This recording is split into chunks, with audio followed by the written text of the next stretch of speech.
मैं संध्या आ गई हूँ आपके अपने चैनल पाठशाला हिंदी की। तो कैसे हो आप लोग? आशा करती हूँ कि आप लोग ठीक होंगे। तो बच्चों, हमारी पाठ्य पुस्तक हिंदी में आज एक हमें नया पाठ पढ़ना है ना। और हमारा कौन सा क्लास होता है? हमारा क्लास है कक्षा 2। तो आज हमें एक नया पाठ पढ़ना है, आपको पता होगा। तो कल हमने एक अभ्यास कार्य किया था जिसमें आपको तितली और कली के बारे में बताया गया था, ठीक है। वो मेरा आज खत्म हो गया है। मैंने कल एक पाठ पढ़ा था, बुलबुल। पाठ का नाम बुलबुल था। तो आप लोगों ने भी अपने घर पे पढ़ा इसको। कैसा लगा आपको? आपको कुछ इसमें अच्छा नया मिला? बुलबुल के बारे में जानकारी भी मिली होगी। तो उम्मीद करती हूँ कि आज का जो अभ्यास कार्य होगा बुलबुल से, वो आप लोग आराम से कर लोगे, ठीक है। तो वीडियो में अगर आप नए हैं तो प्लीज वीडियो को लाइक करिए, चैनल को सब्सक्राइब करिए, बेल नोटिफिकेशन को ऑल पे सेलेक्ट करिए और वीडियो को ज्यादा से ज्यादा शेयर करिए जिससे इससे अधिक लोग जुड़ सके। और कमेंट के माध्यम से आप मुझे बताइए कि आपको वीडियो कैसा लगा। तो हम चलते हैं अपने आज पाठ की तरफ, जिसमें हमें बुलबुल के बारे में पढ़ना है। तो आपको बुलबुल के बारे में कुछ नई बातें मैं बता दूं, तो उसके बाद हम लोग बुलबुल की पाठ को पढ़ते हैं। तो बुलबुल क्या है? बुलबुल एक पक्षी है गौरैया पक्षी। एक है गौरैया पक्षी जो एशिया का निवासी माना जाता है, ठीक है। दो तरीके के बुलबुल होते हैं बच्चों। एक होते हैं लाल गलमुच्छे वाले बुलबुल और एक कलगी वाले। कलगी यानी जिसके सर पे यहाँ कलगी निकली रहती है, उस तरीके की एक बुलबुल होती है। तो ये भी मतलब गौरैया के ही मतलब समूह का एक पक्षी है जिसका नाम अलग है कि उसका नाम बुलबुल बोला जाता है। ये जो है 3-4 स्वरों की तेज आवाज में बोलती हैं। ये मीठे फलों को खाते हैं, कीड़े मकोड़े और पेड़ों पर विशिष्ट रूप से बैठे रहते हैं। ये जो है झाड़ियों में और खुले खेतों की भूमि पर ये ज्यादा रहना पसंद करते हैं। तो ये जो है इनकी पहचान भी हमें जो है इनको देखने से ही पता चल जाता है। इनकी पूंछों के साइड में सफेद होता है। देखो हमने पाठ में भी पढ़ा है ना कि बुलबुल कैसी होती है। तो इसी तरीके से बुलबुल होती है। तो अपने वीडियो की तरफ चलते हैं जिसमें कि हमें अभ्यासकार करना है। तो चलिए हम अपने पाठ की तरफ चलते हैं। तो हमें इसके बारे में बहुत सारी जानकारी मिली। देखो, यदि पूंछ की जगह लाल हो तो समझो वह चिड़िया बुलबुल है। पूंछ का सिरा भी ध्यान देखना है। बुलबुल की पूंछ के सिरे का रंग सफ़ेद होता है। तो ये सब बुलबुल की विशेषता है कि बुलबुल कैसे होती है। तो हमारा ये पाठ है, इसको हमें आज करना है। तो पाठ का अभ्यासकार काफ़ी लंबा है बच्चों आज, लेकिन अब करेंगे हम लोग। क्यों नहीं करेंगे? क्योंकि हमने पाठ पढ़ा है तो हम अपने पाठ को पूरा करेंगे ही। तो पहला सवाल है, इसमें से बुलबुल कौन है? उसके चित्र के ऊपर गोला लगाओ। तो आप लोग खुद देखो, ये है क्या? ये नहीं है ना। इसके देखो पूंछ भी सफ़ेद नहीं है, यहाँ लाल भी नहीं है। इसके भी ऐसा कुछ नहीं है। इसके तो यहाँ सफ़ेद है, पूंछ की तरफ काला ही काला है। ये भी नहीं है।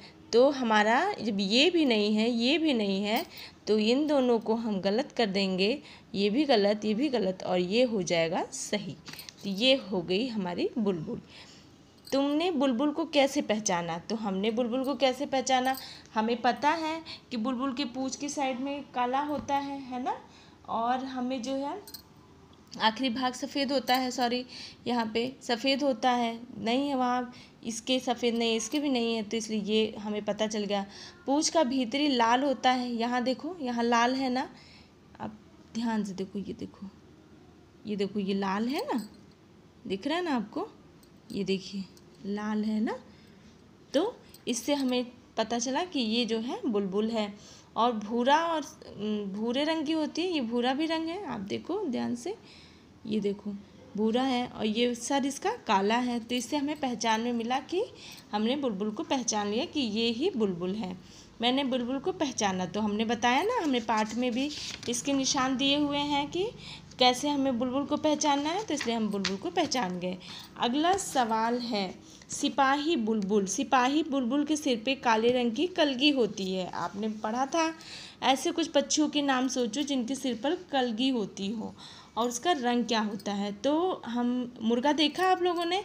मुर्गा क्या होता है? उसके सर पे कलगी होती है ना, और उसका रंग कैसा होता है, लाल रंग का होता है। मोर के सर पे कलगी होती है ना, यहाँ पे ये मोर है ना, यहाँ पे कलगी होती है, तो उसका क्या रंग होता है, गहरा नीला होता है। अच्छा, और क्या है, कलगी वाले बुलबुल को सिपाही बुलबुल क्यों कहते होंगे? कलगी वाले बुलबुल को सिपाही बुलबुल क्यों कहते हैं? सिपाही बुलबुल इसलिए कहते हैं कि उसके सर पे ना, ऐसे सर पे, ये बुलबुल का सर है अगर ऐसे, तो इसकी यहाँ पे ऐसे ऐसे बना हुआ होता है, तो इससे ये लगता है कि ये सिपाही बुलबुल है। तो उसकी आवाज़ बहुत तेज़ होती है बच्चों, इसलिए उसे हम लोग कहते हैं सिपाही बुलबुल। पाठ में बुलबुल के बारे में बहुत सी बातें बताई गई हैं, इनमें से कोई 3 बातें लिखो। तो इनमें से हम 3 बातें लिखते हैं कि बुलबुल जो है पूँछ की तरफ सफ़ेद होती है, ठीक है, तो उसके पूँछ की तरफ नीचे की साइड में सफ़ेद होता है, ठीक है, अंदर की तरफ लाल होता है, भूरा और सिर काला होता है। तो ये 3 चीज़ें हमें मिली ना इसके बारे में जानने के लिए। अगला सवाल है, बुलबुल और तुम। बुलबुल अपना घर घास और जड़ों से बनाती है, तुम्हारा घर किन किन चीज़ों से बना होता है पता है? आपने कभी घर बनते देखा है? हमारा घर कैसे बना होता है? तो बुलबुल तो तिनकों से अपने घर को बनाती है ना, लेकिन हम लोग तिनके से नहीं बना सकते, तो हमें क्या चाहिए होता है, ईंटें चाहिए होते हैं, सीमेंट, बालू, मोरंग, लंबे लंबे छड़, और जो है कारीगरों के द्वारा हमारा घर बनता है।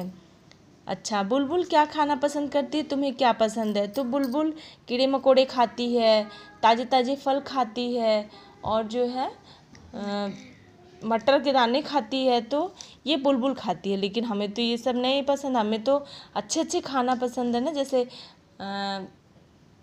मटर पनीर हुआ, गाजर का हलवा हुआ, और टिक्की चाट मसाला बर्गर हुआ, ये सब हमें खाना अच्छा लगता है ना, तो इसलिए हमें यही पसंद है।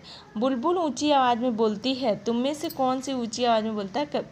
तुम में से कौन सी आवाज़ में बोलता है और कब? तो एक रमेश नाम का बच्चा है, जब उससे की बात कोई नहीं सुनता है तब वह चिल्लाता है, तब उसकी बात कोई नहीं सुनता तब वो चिल्लाता है तेज तेज से। कब चिल्लाता है? जब उसकी बात नहीं कोई सुनता। और सीता जब डर जाती है तब वो खूब तेज चिल्लाती है। कब चिल्लाती है? जब डर जाती है। तो इसी तरीके से आप कब चिल्लाते हो, आप मुझे कमेंट बॉक्स में लिख के बताना, ठीक है, मुझे पता चले कि आपको कब चिल्लाना होता है ना। तो इस तरीके से हम अगले अभ्यास की तरफ चलते हैं। हमें पहचानो, मैं काली हूँ, मीठा गाना गाती हूँ, बताओ कौन हूँ? तो आपने देखा है कोयल कितना अच्छा गाती है, तो ये है कोयल। मैं हरा हूँ, लाल मेरी चोंच है, हरी मिर्च खाता हूँ, आप बताओ? तोता। सूप जैसे कान है, मोटे मोटे पाँव हैं, लंबे लंबे दांत हैं, क्या है? हाथी। सिर पर ताज है, दुम पर पैसा है, बादल देखकर नाचता हूँ, ये कौन है भाई?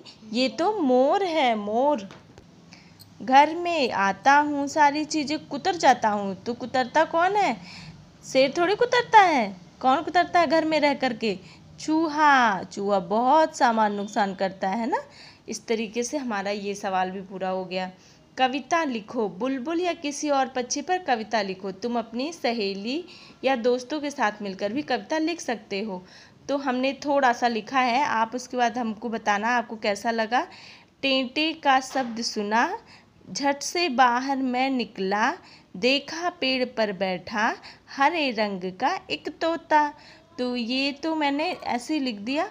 आप लोगों को अगर कुछ ऐसी कोई पक्षी पे आती होगी कविता तो प्लीज़ आप मुझे टेलीग्राम चैनल पे बताना, जिससे मैं लिंक अपने डिस्क्रिप्शन बॉक्स में दे रखी हूँ, तो आप उससे ज्वाइन करो और वहाँ पे मुझे कोई अच्छी सी कविता लिख करके बताइए, तो मैं भी जानूँ कि आप लोग कविता लिख सकते हो, ठीक है। अगला क्या है? एक नाम, बुलबुल, तोता, चिड़िया, कबूतर पक्षी कहलाते हैं, ठीक है। अच्छा, तो आप बताओ, गोभी, आलू, भिंडी ये क्या है? ये क्या है? आप बताओ, फल है? नहीं, ये फल नहीं है। गोभी से क्या होती है? सब्जी है। आलू क्या है? सब्जी है। भिंडी क्या है? सब्जी है। तो इसे हम क्या कहेंगे? सब्जी। संतरा क्या है? फल है। केला क्या है? फल है। सेब क्या है? फल है। इसे क्या कहेंगे? फल। गाय, हाथी, कुत्ता, तो ये क्या है? जानवर हैं। मूंग, चना, अरहर, ये सब दाल होती है। मूंग की दाल आती है ना, चने का भी दाल होता है ना, अरहर की भी दाल होती है, तो इसे हम दलहन कहेंगे। ये देखो बच्चों, कितना अच्छा चित्र है ना, कितना सुंदर लग रहा है ना, कितने जानवर हैं इसमें। ये देखो, फल भी है, सब्जियां भी हैं, फल हैं, जानवर भी हैं, ये सब इसमें लिखना रहता है ना, यही देख करके आप लिख सकते हो इसमें, ठीक है। अरे बच्चों, ये तो मेरा चैप्टर ही पूरा हो गया, पूरा पाठ हमने कर लिया, कितनी जल्दी है ना। ये देखो नया पाठ आ गया है ना। चलो कोई नहीं, हमारा पाठ पूरा होता है, तो हमने अभ्यास कार्य को कर लिया। आपको कैसा लगा आप मुझे बताना, और अभ्यास कार्य में अगर आपको कुछ नहीं समझ में आता है तो प्लीज़ कमेंट करिए, मैं उसे तुरंत देखूंगी और उसको सॉल्व करूंगी, ठीक है। तो आप प्लीज़ वीडियो को देखा करिए, स्किप करके नहीं, पूरा वीडियो देखिए, तो ही आपको समझ में आएगा कि हमने पाठ को किस तरीके से समझा। अभी आप छोटे हो, बार बार देखोगे, समझोगे तो ही आएगा, ठीक है। तो इसलिए आप बुलबुल चैप्टर को पढ़िएगा और मुझे बताइएगा कैसा लगा, और मिलते हैं अगले वीडियो में। बाय, नए पाठ के आपको साथ। पता है, कुछ लोगों ने मुझसे बताया कि आप लोग को चीनी बहुत पसंद है, मीठा आप लोग बहुत पसंद करते हो। तो बच्चों, किसी भी चीज़ को हमें बहुत ज़्यादा नहीं खाना चाहिए, जिससे कि वो बहुत ज़्यादा ओवरफ्लो हो जाए और हमारे शरीर को नुकसान पहुंचाए। तो जैसे बहुत लोगों को चॉकलेट पसंद होती है और जो है बाहर की चीज़ें पसंद होती हैं, तो ये सब भी थोड़ा नियंत्रित मात्रा में खाना चाहिए, जिससे कि अच्छा भी लगे और नुकसान भी ना करे, है ना। तो इसलिए मैं तो यही कहूँगी कि आप लोग को चीनी और ये सब मीठे वाली चीज़ें थोड़े कम खाने चाहिए। आपको चीनी खाने से डबल नुकसान है। आप देखो, आपको पेट में भी दिक्कत होगी, पेट दर्द होगा, और सेकंड में देखो आपके दांत भी खराब हो जाएंगे। अब इसे आप दादाजी बन जाओगे, बूढ़े वाले, है ना। इस वजह से हमें चीनी बहुत कम मात्रा में खानी चाहिए, जिससे हमारे पेट में कीड़े भी ना पड़े और हमारे दांत, जो कि बहुत स्ट्रांग होते हैं ना दांत, तो उससे हमें बहुत ढेर सारा खाना खाना है ना पूरी लाइफ में, तो हमारे दांत भी अच्छे से चमकते रहें। तो इसलिए हमें शुगर कम खाना है। तो आप लोग थोड़ा थोड़ा खाइए, ज़्यादा मत खाइए, नहीं तो दांत ही खराब हो जाएंगे। तो वीडियो अगर आपको अच्छा लगा हो तो प्लीज़ उसे लाइक करिए, चैनल को सब्सक्राइब करिए, और मिलते हैं अपने अगले वीडियो में। Bye bye.